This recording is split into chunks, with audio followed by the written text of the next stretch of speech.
আল্লাহ নবী সাল্লাল্লাহু আলাইহি সাল্লাম বলেন, মা রাআইতু মানজারান কাত্তু ইল্লা ওয়াল কবরু আফজাউ মিনহু। রাসূলুল্লাহ বলেন, হযরত ওসমান বর্ণনা করেন যে আমি নবীজির জবানে শুনছি, নবীজি বলছেন, হে আমার উম্মত, আল্লাহর কসম উম্মত, কবরের চাইতে অধিক ভয়ানক কোন আযাবের দৃশ্য আমি রাসূল মুহাম্মদ দেখি নাই, আমি দেখিনি। রাসূলুল্লাহ সাল্লাল্লাহু আলাইহি সাল্লাম বলছেন। প্রিয় ভাই আমার, আল্লাহর নবী সাল্লাল্লাহু আলাইহি সাল্লামের সরাসরি হাদিস, যে ব্যক্তি কবরের তিনটা প্রশ্নের জবাব দিতে পারবে না, রাসূলুল্লাহ সাল্লাল্লাহু আলাইহি সাল্লাম বলেন, আল্লাহ তাআলার পক্ষ থেকে তখন ফেরেশতাদের কাছে ঘোষণা আসবে, আফরিশুহু মিনান নার ওয়ালবাসুহু মিনান নার ওয়াফতাহু লাহু বাবান ইলান নার। আমার এই নাফরমান বান্দার কবরে জাহান্নামের বিছানা বিছিয়ে দাও, জাহান্নামের পোশাক পরিয়ে দাও, আর জাহান্নাম বরাবর তার জন্য কবর থেকে দরজা খুলে দাও। ফেরেশতারা যখন এই কার্যক্রমটা শেষ করবে, প্রথম জাহান্নামের বিছানা বিছায় দিছে, পোশাক পরায় দিছে, জাহান্নাম বরাবর দরজা খুলে দিছে, আল্লাহর নবী সাল্লাল্লাহু আলাইহি ওয়াসাল্লাম বলেন, একজন ফেরেশতা এসে তখন ফায়ুদরাবু লাহু বিমিতরাকাতিন মিন হাদিদিন, নবীজি সাল্লাল্লাহু আলাইহি ওয়াসাল্লাম বলেন, তখন একটা লোহার হাতুড়ি, লোহার গুর্জ, লোহার হাতুড়ি দিয়ে একজন ফেরেশতা তাকে একটা আঘাত করবে। কি আঘাত, কোথায় আঘাত করবে? সরাসরি হাদিসের শব্দ, বরবাতান বাইনা উজনাইহি, তার দুই কান বরাবর একটা আঘাত করবে। রাসূলুল্লাহ সাল্লাল্লাহু আলাইহি সাল্লাম বলেন, ফায়াসিহু সাইহাতান, ওই নাফরমান তখন এত জোরে চিৎকার করবে, ইয়াসমাউহা মান ইয়ালিহি ইল্লা সাকালাইন, মানুষ এবং জিন ব্যতীত আল্লাহর সমস্ত সৃষ্টি ওই বেঈমানের চিৎকার শুনতে পায়।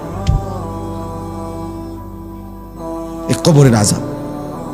ছেলেরা আমার, দোস্ত আমার, বাপ আমার, বন্ধু আমার, আপনি হাসলেও কবরে যাইতে হবে, কাঁদলেও কবরে যাইতে হবে। রাজপ্রাসাদের ওই অট্টালিকাতে যে থাকে সেও একদিন মরে যাবে, জীর্ণ কুঠিরে কুঁড়ে ঘরে যে থাকে সেও মরে যাবে। জীবনে যে কোনোদিন সুখ দেখে নাই, দুঃখের সাগরে তারও মৃত্যু হবে। জীবনে যে কোনোদিন দুঃখ দেখে নাই, সুখের সাগরে ভাসছিল, তারও মৃত্যু হবে, সেও মরে যাবে। কবর নিশ্চিত, কবর নিশ্চিত। আমিন ওয়ারাইহিম বারযাখুন ইলা ইয়াউমি ইউবআসুন।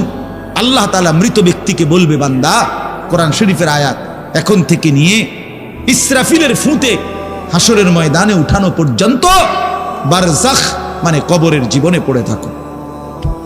ভেবে দেখেন, ভেবে দেখেন, শুধু 1 মিনিট, আমিও ভাবি, আপনিও ভাবেন। হাদিসের মধ্যে আছে, মা বাইনান নাফখাতাইন 40, ইসরাফিল প্রথম ফু দিলে জমিনের সবকিছু মাটির নিচে চলে যাবে, দ্বিতীয় ফু দিলে মাটির নিচ থেকে আবার সবাই উঠে হাসরের ময়দানে দাঁড়াবে। তো নবীজি সাল্লাল্লাহু আলাইহি সাল্লাম বলছে, এই 2 ফুঁয়ের মাঝখানে ব্যবধান হবে 40। তো মুহাদ্দিসিনে কেরাম, ওলামায়ে কেরাম বলেন, কেউ কেউ এই 2 ফুঁয়ের মাঝখানে ব্যবধান হতে পারে 40,000 বছর। তাহলে ধরে নেন, সর্বশেষ যেই লোকটা কবরে গেছে, যদি তার কবরে আযাব হয়, তাহলে তার কবরের আযাব ভোগ করতে হবে 40,000 বছর। এবার বলেন তো, এখন যারা মরতেছে, এবার বলেন তো রাসূলুল্লাহ সাল্লাল্লাহু আলাইহি সাল্লামের জমানায় যারা মারা গেছে, এবার আরো পিছনে যান, ইব্রাহিম আলাইহিস সালামের জমানায় যারা মারা গেছে, এবার আরো পিছনে যান, নূহ আলাইহিস সালামের জমানায় যেই অবিশ্বাসী বেঈমানগুলো মারা গেছে, তারা আজকে কত বছর যাবত কবরে আযাব ভোগ করতেছে। বুঝছেননি আমার কথাটা? হ্যাঁ, কোরআন শরীফে আছে, ওমান আ'রাযা আন যিকরি ফাইন্না লাহু মাঈশাতান যানকা ওয়া নাহশুরুহু ইয়াওমাল কিয়ামাতি আ'মা।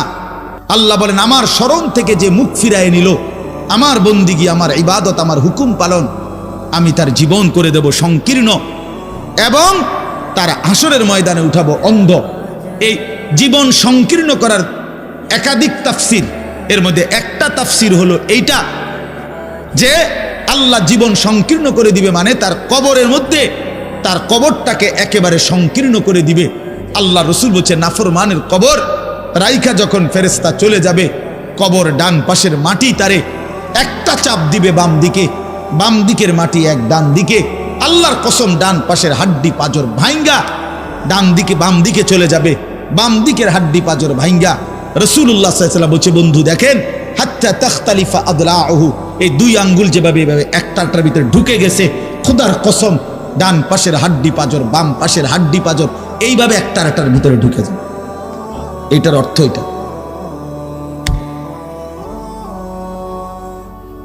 হ্যাঁ, রাসূলুল্লাহ সাল্লাল্লাহু আলাইহি সাল্লাম একদিন হযরত বারা ইবনে আযিব রাদিয়াল্লাহু তাআলা আনহু থেকে বর্ণিত, নবীজি একদিন এক সাহাবীর জানাজা পড়তে গেছেন।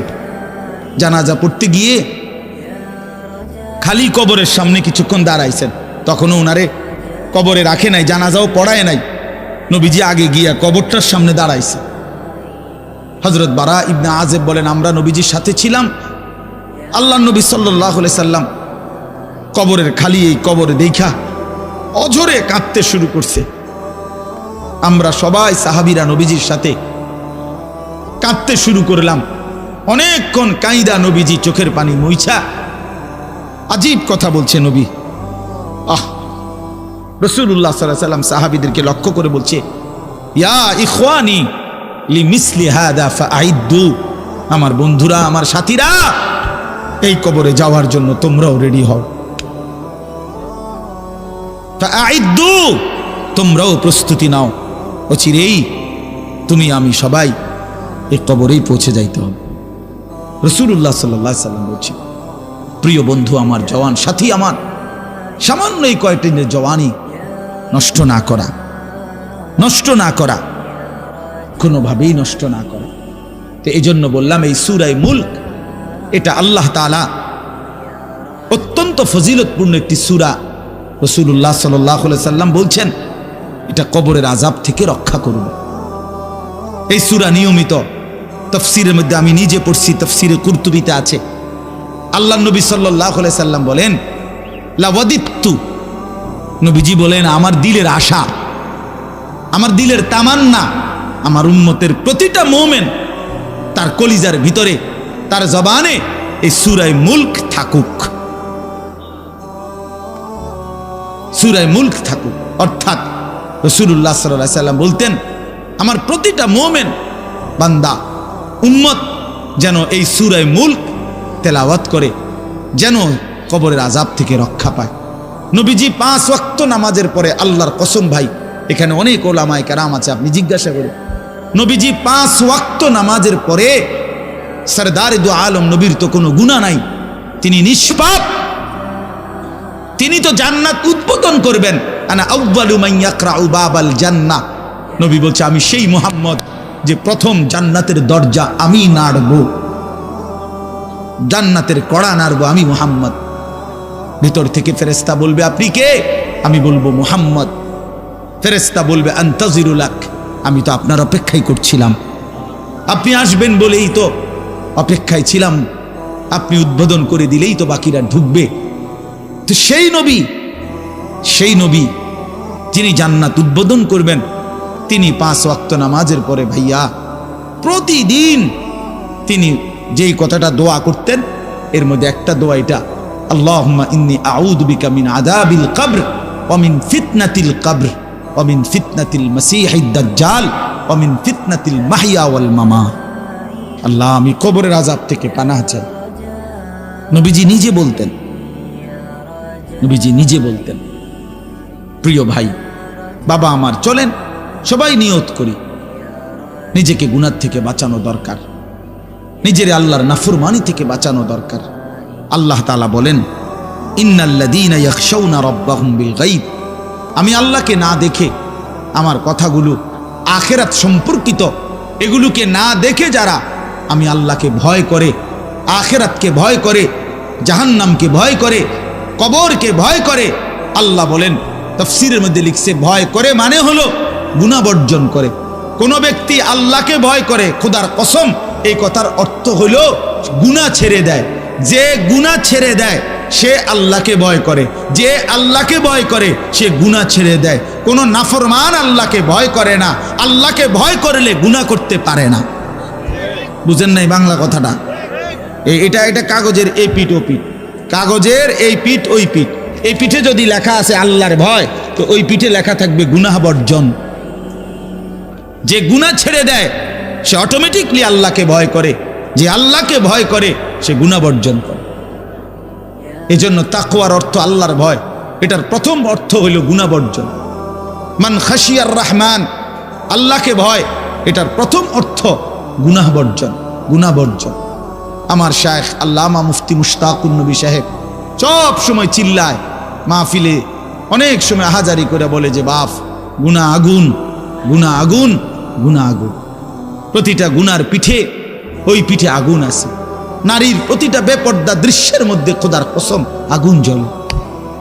ওই সিনেমার নর্তকীর শরীরে আগুন জ্বলে, ওই নায়িকার শরীরে আগুন জ্বলে, মোবাইলের ওই অস্থির ছবির মধ্যে আগুন জ্বলে, মদের আড্ডায় আগুন জ্বলে, জুয়ার আড্ডায় আগুন জ্বলে, সুদের টাকায় আগুন জ্বলে, ঘুষের টাকায় আগুন জ্বলে, বেপর্দা নারীর শরীরে আগুন জ্বলে।